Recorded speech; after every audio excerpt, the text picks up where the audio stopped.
Alrighty, welcome into BP Insights.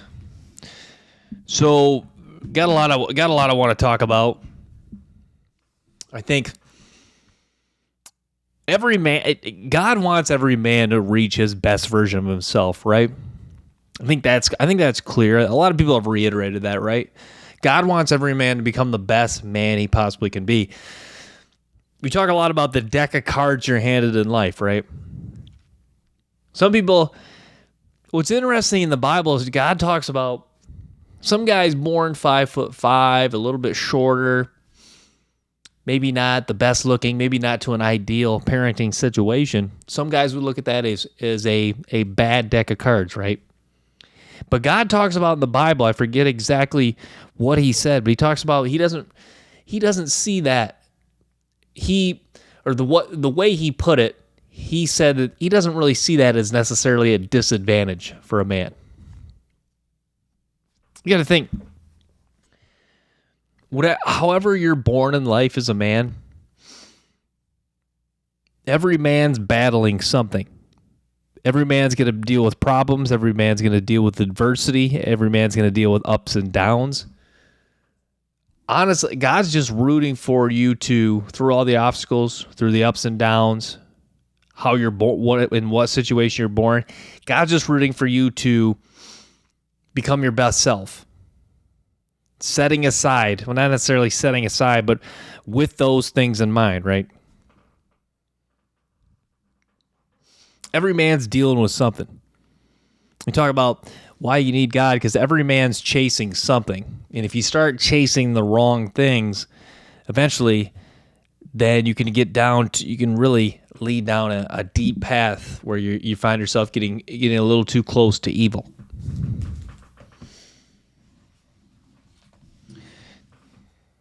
So I got the Bible with me right here. I wanted to talk about some of the top Bible quotations, some of the top quotes in the Bible. This was one I really like. The Lord will fight for you. You only need to be still.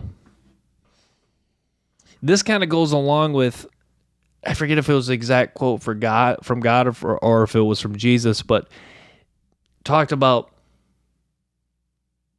when you find faith in God, you have like a clearer path. I've noticed that, especially in my life. I think for a lot of men can relate to this. When you find God, you realize there's a clearer path for you. As I know, I found myself, when I wasn't close to God, I found myself getting angry a lot, getting frustrated, getting very stressed, even anxious. I think that's why it's important to find God. That's what this quote is implying, that you can calm down, you can relax, you can just put your head down and work, and God will guide you. I think that's what's very cool about believing in God as a man, is a lot of times you can just put your head down and work, and God's going to guide you in maybe a few different directions, but eventually it's going to be a path where it's not a rocky path. It's more of a straight path.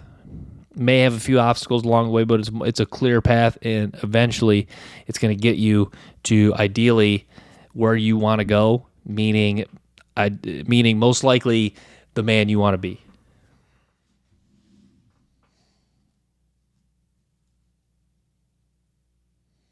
This quote says, God is not human, that he should lie, not a human being, that he should change his mind. Does he speak and then not act? Does he promise and not fulfill?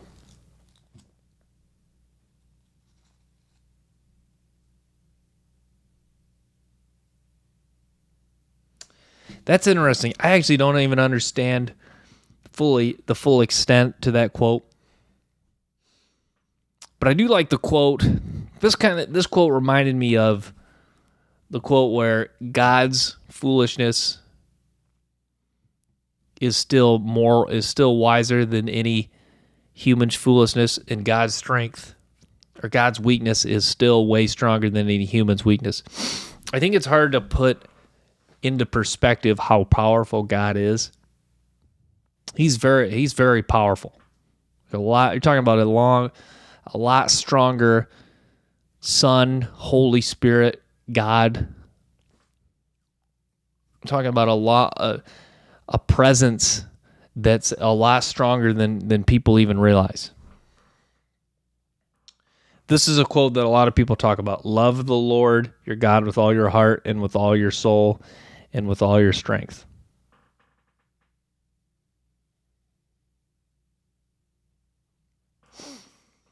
That's pretty straightforward, just talking about the importance of loving God.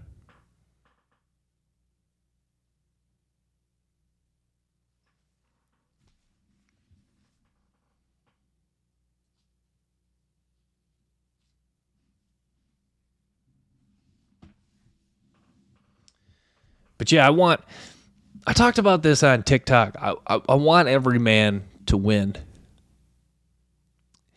Like, it's tough for me because you ask, if someone poses that question, can every man win? Can every man succeed?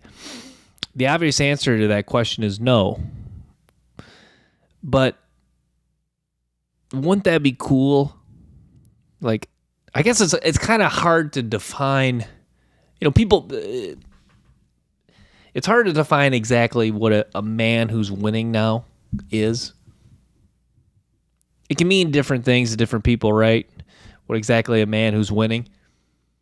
But I would say it's just a guy that's relentlessly getting closer to God, a guy that's relentlessly trying to get better each day, a guy that's relentlessly loving his family, taking care of his family. I think especially those three things: relentlessly loving his family, getting as close to God as possible, putting God number one, and then just relentlessly pursuing excellence, getting mentally tougher, pursuing getting mentally stronger. I think those are certainly three things that are key in regards to improving and becoming a winner, at least in the man who's doing those three things, at least in his own eyes.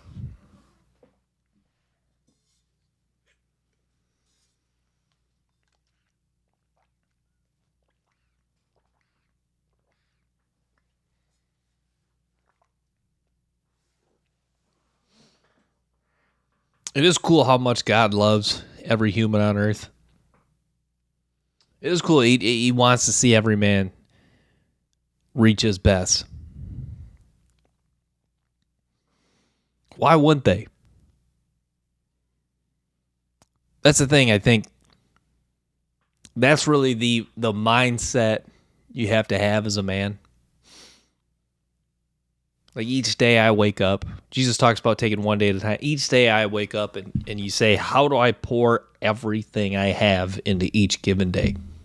Every second, every minute, every hour. How do I pour everything I have to becoming the best man possible, the best husband, the best father, the best brother? How do I, from 8 a.m.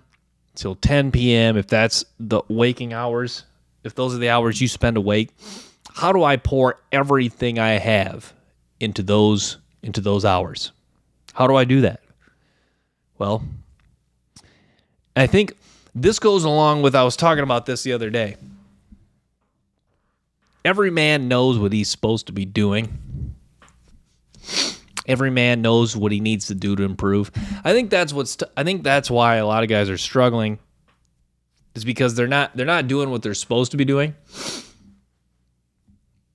And even when they do things that are going to improve them, they're not doing it consistently. They're not disciplining themselves to do it as often as they should, and they're not doing it to the best of their ability. For example, let's take the gym, for example, right? I go to the gym every day, work out every day, right? I think a lot of guys, there's some guys who probably do go 5 days a week, but they get in there and it's a lot of listening to music, maybe talking to some other guys, which is fine. But like, that's something I've tried to implement, is like, whatever you're doing, do it as if you were serving, as if you're doing it for God. Like I try to, like, with my jobs, I try to really do the best I can. I'll be honest, like with every job, with every given work day, have I given everything I had on every single day? No, but ideally you want that consistency of giving hard work, doing a good job each and every day. I think that's what's going to make you satisfied, what's going to make you fulfilled. I've talked about this before, like whatever you do, whether you work construction, whether you fix cars, whether you're a nurse, whatever you do it passionately, work hard at it, be the best, inspire others. I think that's very powerful. I think that goes a long way. And being fulfilled, and you talk about happiness and fulfillment. I think doing those things at whatever job you do, I think that goes a long way.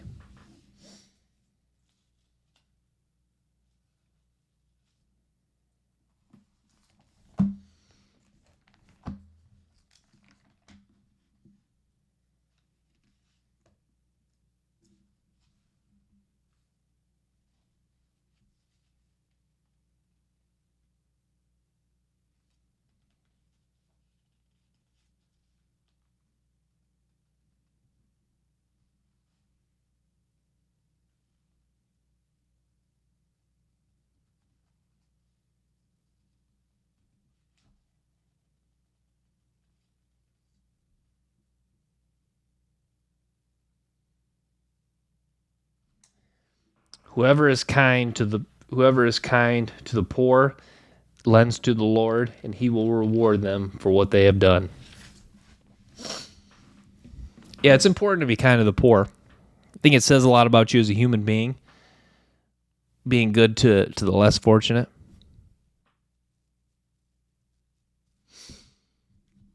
That's why I kind of look at like some people that are struggling. A lot of times there's nothing necessarily wrong with them. Maybe they've done some bad things. They've struggled with addiction that's got them to that point. But you look at them and you're like, you think, I don't know. I don't think you should think too deeply about that. I think you should just think, this person's struggling. I'm trying to be a better person. How do I make their day better? I think that's how you look at it as a person who's homeless. Maybe you just wave and smile at them. Maybe you just talk to them for a minute. Maybe you give them some food. Maybe you give them some water. Whatever you can do to make someone else's day. And not just for poor people. I think that's important, saying hi to strangers. What can you do on a given day to make someone's day better? Whether you work a job dealing with people, how do you say hello? You just say hello to them, tell them they're doing a good job. Whatever you can do to help someone's day. Whether they're struggling, whether they're doing great, whether they're doing okay. I'm going to go to Proverbs because Proverbs has always stood out to me. Sounds like King Solomon. Proverbs always stood out to me, right? I say right, but maybe it doesn't stand out to other people, but I've always just been a fan of Proverbs. I'll say one saying here in Proverbs. It's very interesting. I think you can extrapolate this out to a lot of people. Those who chase pleasure will end up poor. That actually concerned me when I heard this. Because I think for myself, have I always chased pleasure? At times, yes, though. And I think has it hurt me a little bit financially at times? I would say yes. And I think for some people, whatever their addiction they're dealing with, you talk about there's a lot of people not making as much money as they should, which, money's not everything, right? They talk about in the Bible the dangers of money, but how many people are chasing a food addiction, a drug addiction, an alcohol addiction, and how much is that leading them to poverty, leading them to being poor, not being able to pay the bills? So I think this saying has relevance, obviously, back then, and I think it has relevance in the modern society today. You look at the average salary of a man today. I think it's like $28,000 to be exact, somewhere in the $20,000, and you'd say the initial reaction is, "Wow, that's crazy." But if you extrapolate that saying if you relate that saying to the man's average salary, does that have something to do with just a lot? And then you look at people overweight too. Is that a lot to do with chasing pleasure, chasing a food addiction? So that quote is concerning, and it talked about staying away from people who really engorge on wine and eat as much food as possible. That was the one thing I was worried. I will say this about myself. I always worried that I think a lot of times people tie in obese people or overweight people as being food addicts. I would argue right here you can be a food addict and not be obese or overweight. There was times I would want to get pizza after a long day at work just to feel better. Now, doing that one day, is that necessarily an addiction? But at times doing that multiple days in a row, you do that a week in a row, maybe it's not pizza, maybe it's pizza and pop. So then now you do that a few weeks in a row, you're feeling worse. You're feeling worse from eating pizza and pop every day is not as good. But maybe you're not necessarily overweight.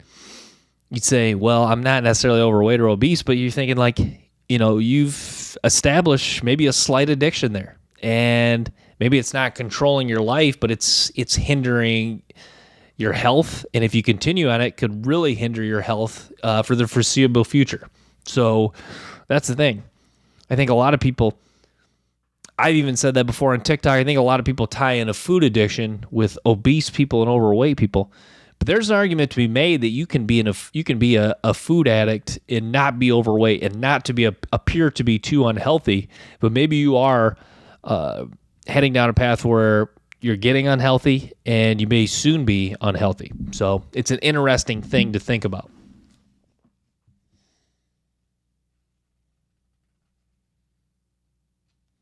When pride comes, then comes disgrace. So pride is just, for example, a person who's bragging, really outspoken, just really, you see this a lot of times in sports. Sports teams will start winning and they'll get too high and then they'll lose a game badly. They'll get humbled. You'll see that happen. Those who exalt themselves. One of my favorite sayings, I don't know if it's here in Proverbs, that kind of goes along with it. Those who exalt themselves will be humbled, and those who humble themselves will be exalted. You ever know that? That's kind of like you look at a guy who's going through a tough situation, and then he just puts his head down and works, gets closer to God, keeps loving his family, establishes some good habits, maybe going to the gym, maybe getting a few more activities, and his life just gets better. I think that's... And then he just starts, and then life just gets better. He starts being more respected by others. I think that's an example of humbling. Those who humble themselves will be exalted, and those who exalt themselves will be humbled. I think that's an example of that. That's an example of humbling yourself and then God exalting you. God giving you the recognition in by the respect of others.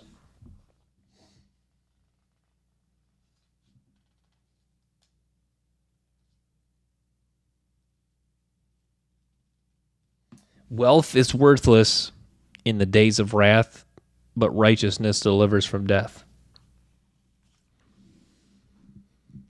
I think that goes along with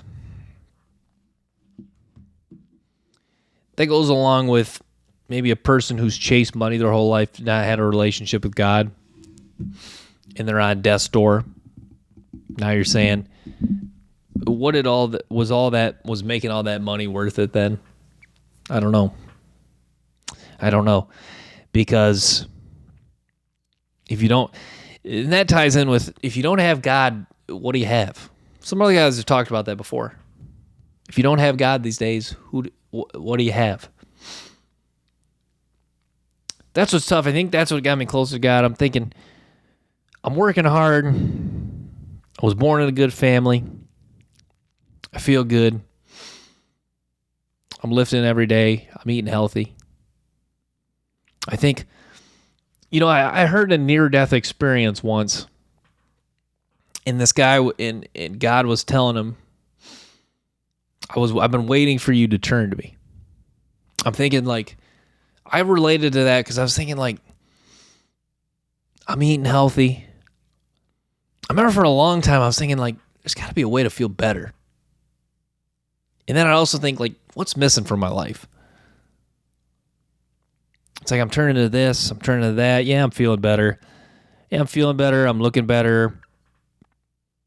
I got a family that loves me, but what other direction can I turn here that's going to make me fulfilled, going to make me feel better, going to give me more satisfaction? And what way can I turn that'll give me a clearer path to where I want to go? And that was turning to God. That was getting closer to God. I've always believed in God. If I'll be honest, I always believed in God, but God just wanted me to get closer to him. He said, Brad, I'm right here. I'm right here, man. I want you to turn to me, put your trust in me. I'll give you the wisdom, and I'll make you the path clear. I think that's what's so cool about turning to God is he's going to make your path, he's going to give you wisdom, and he'll give you a clear path. I think that's why he doesn't like laziness, because when you turn to him, the path's clear. The wisdom comes. The wisdom will come, I should say, but you just got to put your head down and work. I think you want to talk about men improving. This is something I almost talked about this on TikTok. You want to talk about men improving? I think why it's tough for men to improve these days is because each day you don't want to, I almost labeled this take every day as a bad day. You don't want to label each day as a bad day, but you want to label each day as how do I do things that I don't necessarily want to do, but I know they're going to get me better. They're going to improve, make me better as a man, and they're going to get me closer to God. I think that's kind of you want to talk about the aha moment when you're trying to level up as a man. How do I do things on a given day-to-day basis that I don't want to do that are going to challenge me and get me closer to God? That's the aha moment when you're trying to level up. Because I've noticed, at least for me personally, I think why leveling up and improving and becoming your best self is so hard for guys is because for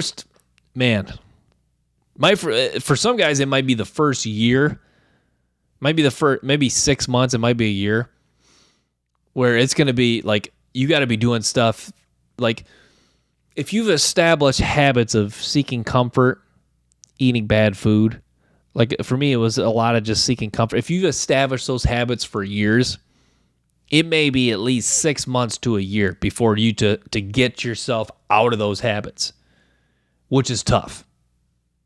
Like if for 18 years, you constantly seek comfort, play video games, ate Cheetos, I'm not saying it's necessarily made you a bad person, but if you've done that for that long, it's going to take at least a few months to break those habits.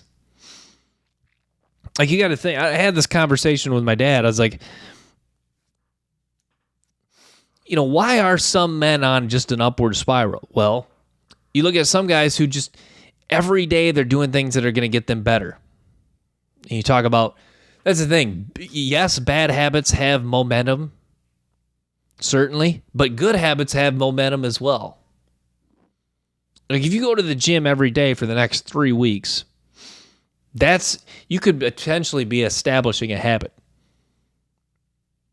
Like that's a good habit to have. Like let's say you're a guy who I don't know, you just want to get better in the gym. That's your main goal right now.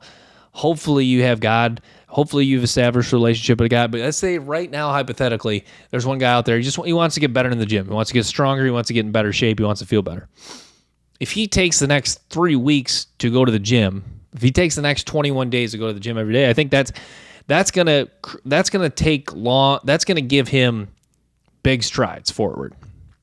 That's good momentum. That's gonna really get him stronger. But yeah, I'm going to kind of make a quick shift here But talking about how I got closer to God, I was like, I've always been a person who I've liked to study strong men. And it's interesting as I've become, what's interesting, I will say this, what's interesting about me is I've had kind of a unique experience in life. I don't always necessarily feel comfortable like sharing this, but it's interesting. I considered myself a weak man, at least in weak-minded, even though I've never, except when I was younger, maybe like when I was a little skinny, I've never necessarily been like super physically weak, but years ago I was, just a couple years ago, I was mentally weak. And what's interesting now that I was mentally weak, and now I've gotten mentally tougher, maybe not as mentally tough as I want to be, you kind of can see, you see both sides. It's interesting. I can recognize both types of men. I can recognize I don't want to mean this, I'm not trying to be negative, but I don't want to mean, like, you can kind of recognize guys who are not, they just need to get a little mentally tougher. You can recognize those guys, and you can recognize guys who are mentally, are already mentally tough.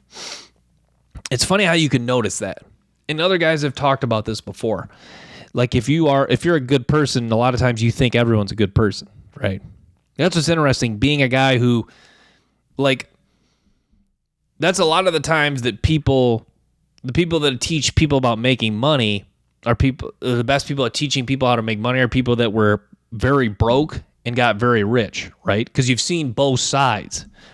That's the thing. I think that's why I can talk about men getting mentally tougher in the gym, is because I've seen both sides. I was not necessarily physically weak, but physically weaker, and then I would definitely consider myself mentally weak, and then I became physically stronger and mentally stronger. So I've seen both sides. I think that's what's interesting. I've got to see both. I've got to see what it's like to be, I would say, mentally weak, and I've got to see what it's like to be mentally strong, So that's what's interesting. But anyway, back to the point I was trying to make was when I was getting mentally stronger, I was thinking, like, I still want to follow, because like when I was mentally weak, I still wanted to follow a strong, masculine, alpha presence. I don't think that ever goes away as a man. You always want to follow. It's like the expression, I've heard this guy say this, the weak tend to gravitate towards the strong, right?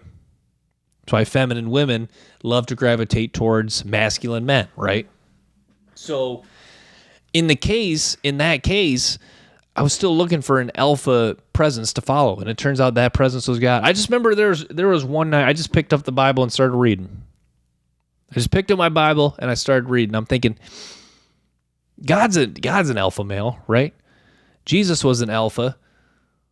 He talks in the Bible, he's the Alpha and the Omega, right? So that's what's interesting.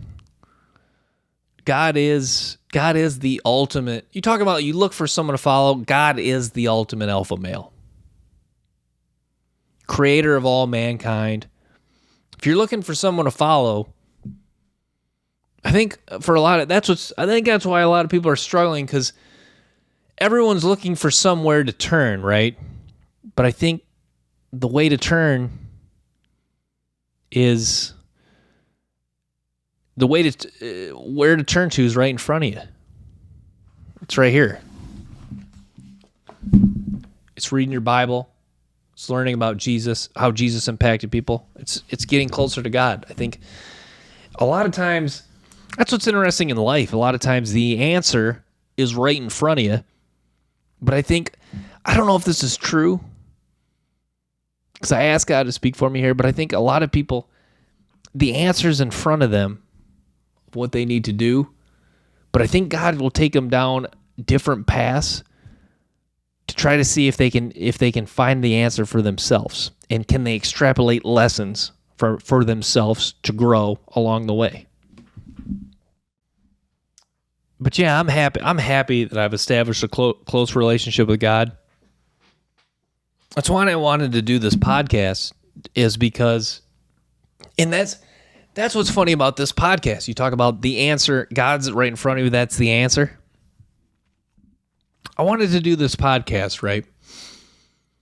I want to talk about men's self-improvement, helping men, becoming a better version of yourself, being respected by others, which is great. But I think the answer, what I really should be talking about, is back to what I keep saying, was right in front of me. I was supposed to be talking about God. I was supposed to be talking about how Jesus impacted people, how God's the ultimate alpha male, and he's who you should follow, who you should turn to in times of distress, who you should turn to in times of good time. I think, honestly, one of my favorite things to do is praise God in good times. It's easy to praise. If I were to, I guess we'll say this. If I were to lose everything I had today, all my belongings, I'm left out in the street. I have to sleep out here on the street tonight. If that were to hypothetically happen, then I could say to myself, God's still with me, right? God is still with me. Whether I have $100, whether I have $10,000, God's still with me. Whether you're in a low point, whether you're in a high point, God's still with you. God's still rooting for you. God's still watching for you. And if you haven't turned to him, God's just waiting for you to turn to him. I think that's what he's saying. When every person's born on earth, I think that's the question God asks. Say this guy today. There's a baby. There's babies born every day, right? Say today there's a guy named John Smith born. Okay, God's saying, when is John Smith gonna turn to me? You know, John Smith, born to a 2-parent household. Parents are rich, an ideal situation. Maybe he goes down, maybe he gets involved with the wrong friends in high school, starts doing drugs, gets in trouble, goes to jail. But then he gets out and he's trying to do better. He's going down different directions.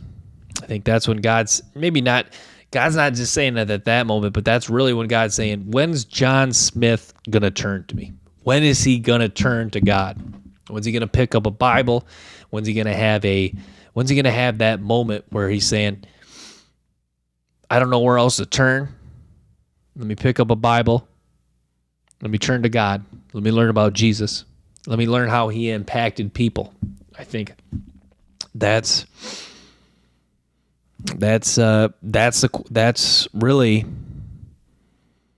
what you got to say. Or that's really a lot of time. That's the question God's asking. And that's the question that he wants answered. And when it gets answered, he wants it to be emphatically, or he wants that answer. He wants that person to answer that question emphatically, like right now, God, I'm turning to you. And so, yeah.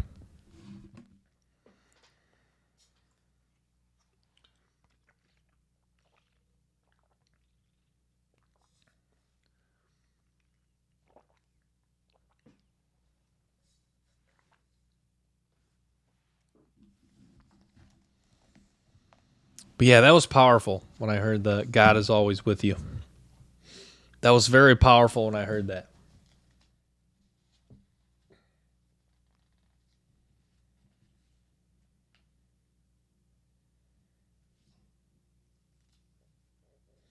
It's interesting. I was talking about this the other day. It's kind of cool how, like, the more you do what you're supposed to do, the more you do the good you're supposed to. The more you start doing good things, the longer you stay sober, eating healthy, loving your family, the more you can just kind of feel God's presence around you. It's so interesting. That's what I talk about. Like, why? You want to ask the question, why are a lot of men straying away from God? Why are a lot of guys going down hedonistic paths, right? Those are a lot of the questions people, I think God's even asking, but a lot of people are asking that question. Why are men going down these wrong roads? Why are men so far away from God? Why are men so far away from good? Why are men getting so close inevitably to evil? A lot of that is just because it's hard for them to even feel God's presence just because they're continuing a path of sin. You talk about, the Bible talks about sin is a rebellion against God, and this is something I worry about too. Sin can be a rebellion. Sin is not even can be. Sin is a rebellion against God. So that's the thing. I hope people that have an addiction to alcohol hopefully they can get past that. But you look at a person who has an addiction to alcoholism. That's like, how can they feel God's presence when that addiction has just so heavily consumed them? Like, how can they get in touch with God? Some people don't, sadly. Some people don't. But how can you? And then you talk about, sadly, how you're getting closer to evil. So I was talking about earlier, if good's over here and evil's over here. That's the thing. A lot of people think. I think what's tough with men, right? We'll stay with men, I guess. We'll stay with men here. What's tough with men about improving and getting closer to God, improving and closer to God, we'll tie both two together, is a lot of men think, I'm going to stay in the middle. And this goes back to what a lot of people say. You're either getting better or you're getting worse. I make that argument. You're either getting closer to good or you're getting closer to evil. Right? I say right. I don't know if everyone would necessarily agree with that, but I think there's a lot of truth to that. Because let's say hypothetically, what's sad is a lot of people are getting closer to evil and they understand that and they don't care just because they don't have a relationship with God and they're always just seeking bad. They're always looking to harm others. Those people understand they're getting close to evil. There's a lot of people that are getting closer to good. They have a relationship with God. They're getting closer to God, which is awesome. Which is awesome, and they're going to continue to get closer to good. God's going to be in good favor with them, like I talk about in the Bible. But what's sad is I think there's a lot of people in the middle. And being in the middle is not always bad. But it's like there's a term, I forget what, I took a college class, that if you don't really have a strong opinion, you can be on any particular thing, you can be easily swayed one way or the other. It's like, for example, if you know nothing about fishing and someone goes and tells you this is the way to fish, and you have to hear a lecture on how to fish, and after you hear that lecture, you think that you're probably more likely to think that way to fish is the only way to fish, and there's no other way to fish. It's kind of like if you stay in the middle of good and evil, and it's kind of like it goes back to, hypothetically, if you're a kid in high school and you get in the wrong friend group, it's kind of like that analogy. If you get in the wrong friend group and you're maybe not a good person, but you're not a bad person, you start doing drugs, you start staying out late, you start getting in trouble, maybe you go to jail. Now you're really getting closer to evil when in reality you started somewhere in the middle. So that analogy kind of ties in. The kid that gets involved in the wrong friends in high school. That analogy really works for the art to try to back up my argument that you're getting closer to good and getting closer to evil, and it backs up my point of saying that it's dangerous to stay in the middle, right? So that's the thing, like people, because I think people think staying in the middle, like you could argue a lot of people are in the middle when it comes to politics. Maybe that's a case where being in the middle is fine. But if you understand that, like if you believe in you're either getting better or you're getting worse, and you believe in you got to get closer to God, if you're not getting closer to God, you're getting closer to evil, then you can see why it's dangerous to stay in the middle. But I guess, the middle is the middle for a reason. It's 50-50. You could argue there's a case that staying in the middle can work out. I guess take me, for example. I was kind of a case of staying in the middle a little bit. I always consider myself a good person, but I have obviously done some bad things. So I would say that I was somewhat in the middle. So that's what's scary. I think the times I did the bad things were those because I was in the middle of evil and good. So I think it worked out for me eventually staying in the middle, or at least, well, you could argue it was close to good, but let's say hypothetically I was in the middle. You could say it worked out for me, but it goes back to the kid in high school gets in the wrong friend group and he just never breaks through to being good, never gets close to God, just lives a life of sin. You could argue for him it didn't work out. For some out there it didn't work out, which is sad to say, but it's true. For some it just doesn't work out staying in the middle. It just eventually leads to a path of evil. So that's just my point of the dangers. If you got good here, if you got evil here, the dangers of staying in the middle. And you want to be getting closer. You want to getting closer to good. And when you reach good, you want to learn more. I think that's what that backs up. It talks about getting closer to God it says, I forget the direct quote, but getting closer to God is the beginning of gaining wisdom, something along those lines. I think that's when you're moving beyond good. Is a relationship with God is really establishing the good.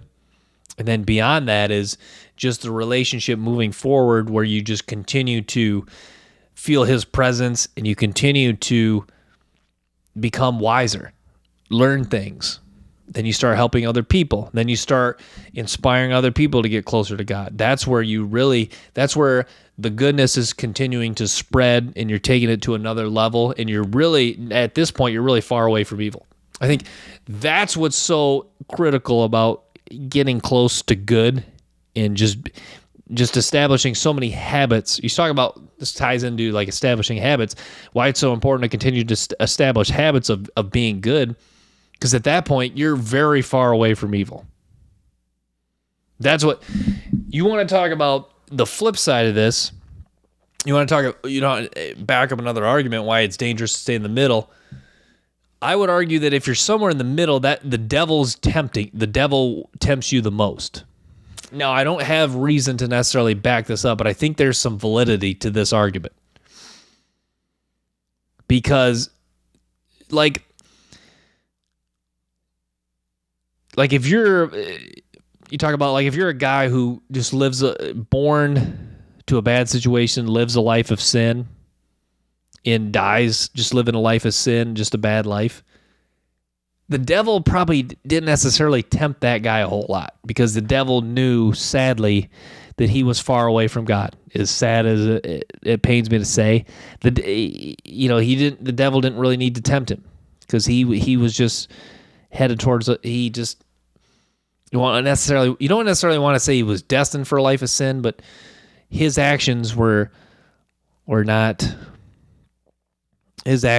just in a way that it seemed like he was just going to propel himself to a life of sin. I think that's why I don't know if I can say time specifically, but I think there's been times the devil's tempted me just because that's type of stuff, like I was not necessarily fully on the side of good, even though I wasn't on the side of evil. Because that's what's been interesting about me is I think a lot of people are similar to how I used to be. You do a lot more good things, but also you're doing enough bad where it's like you could be tempted to the devil could probably keep tempting you more, if that makes sense.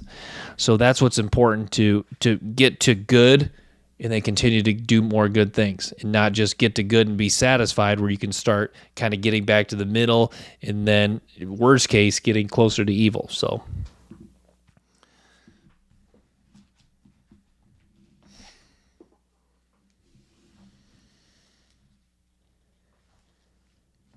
I want to go back to Proverbs. Talk for about another 10. Go for another 10 minutes here. I want to go for about 45 minutes. I just want to say this. I ask God to help me speak on this. it goes back to what I was saying earlier. I said to God, I was like, I really turned to God and have asked him to really take over control of my life, because there comes a point where you don't know where else to turn, right? I remember a few months ago, I don't like to use the expression bad day, but I had a day that was maybe wasn't all good. And I was thinking like, that's a low point. That's the one thing I've always kind of appreciated with life. You know, they talk about sunny days wouldn't always be the best, or you wouldn't appreciate sunny days if it weren't for rain. You know, they talk about there's no light without dark. Guys say stuff like that. It's really true. I think that's what's kind of cool about life, is the ups and downs. Like today, if you had a good day, would you have appreciated having a good day as much if there wasn't bad days? That's what's interesting.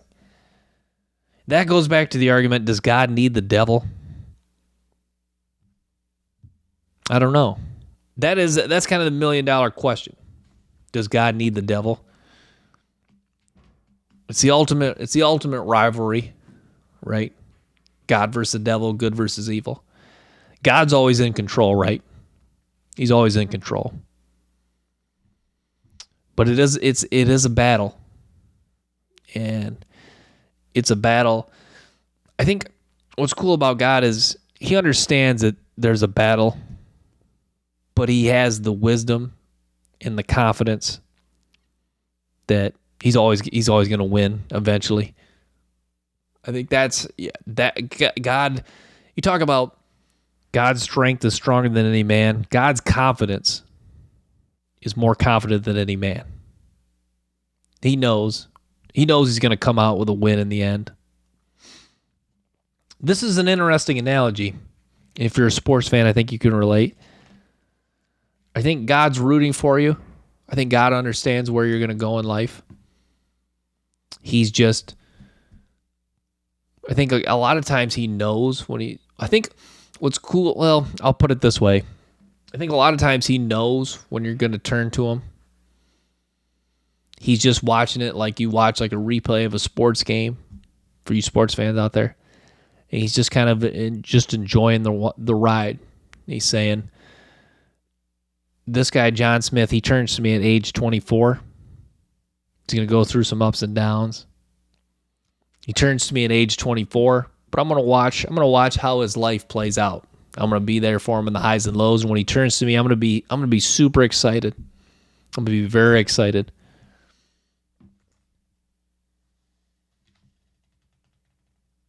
Those who are kind benefit themselves, but the cruel bring ruin on themselves. Yeah, there's a lot of truth to that. It's interesting about Proverbs talks about how fools open their mouths too soon. That's what I've noticed. I've learned to just shut up. Sometimes as a man, you don't always have to talk, right? Sometimes you need to say what you need to say, right? Sometimes you need to, like if you're a parent, sometimes you need to discipline your child, maybe when you don't necessarily want to, but you have to because you're your parent, and it talks about in the Bible you got to discipline your kids, right? But sometimes you need to talk when you don't. Sometimes you need to, or sometimes there's, what's the expression? Some things are better left unsaid, right? So sometimes as a man, like I guess as any, like people in general, but especially as a man, there's some things you don't need to say.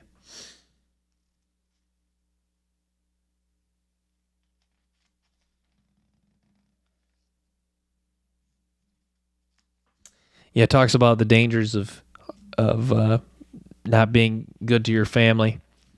Yeah, family's super important, I think. God wants you to get close to him first and foremost, but also he wants you to just love your parents. Talks about that, respecting your parents, your mom, your dad. Your mom and dad work so hard for you. That's one thing I always thank God for. God really blessed me. You know, I don't want to get, God really blessed me a lot, right? You could argue God blessed every man, but I think what's cool, and I've heard guys say this before, that when you level up, you could argue that God blessed you more than anyone, right? I think I've had the best. Like, I think as a man, you should say to yourself, you've had the best life. For me, I think I've had the best life. But I know other guys that argue they've had the best life. I think as a man, you should say you've had the best life. I've had the best life. Born 2-parent household, good sister. I've had great dogs. Like today was the 12th anniversary of my dog who passed away a few months ago, Labrador Retriever. And I'm thinking, like, that's honestly a blessing that I got to have him. And then he passed away, and we got another dog who I love. And I was thinking, like, that's what really helped propel me to get closer to God. I'm thinking, like, God just continues to bless me. I'm like, how can I not get closer to God when he just continues to bless me? I think that's why a lot of guys get closer to God. Maybe even that are not in in bad situations, but they get close to God because, like, even through hard times, God just continues to be with me and bless me. If I don't turn to him, if I don't get closer to him, if I don't start doing what he wants me to do, saying what he wants me to say, then what kind of person does that make me? Goes back to getting closer to good, getting closer to evil. If I just continue to ignore God after the way he's blessed me, is that I don't know if it's necessarily getting closer to evil, but you're not getting closer to good. So, and then you could tie that in with the argument that the dangers of staying in the middle, right? So, yeah, go a few more minutes, guys.